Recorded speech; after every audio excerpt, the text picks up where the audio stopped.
ভিক্ষুক রাস্তা দিয়া যায় আর জমিদারের পুত্রবধূও যায়। একজন সামনের থেকে আসতেছে, একজন সামনের দিকে যাইতেছে। দুইজনের ক্রসিং এর সময় ভিক্ষুকের গায়ের কাদা জমিদারের পুত্রবধূর গায়ে লেগে গেছে।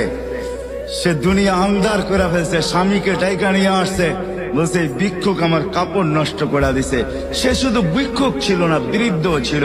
বৃদ্ধ ছিল না শুধু, জীর্ণ ছিল, শীর্ণ ছিল, শরীরে কাপড় ছিল না, ফাটা চিরা কাপড় ছিল, পায়ে জুতা ছিল না, পেটে ভাত ছিল না।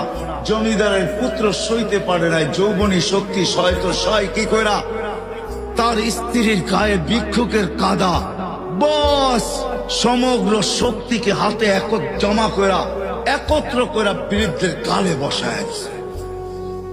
বৃদ্ধ কিচ্ছু বলে নাই, শুধু উপরের দিকে তাকায় দুই তিনটা শব্দ উচ্চারণ করছেন।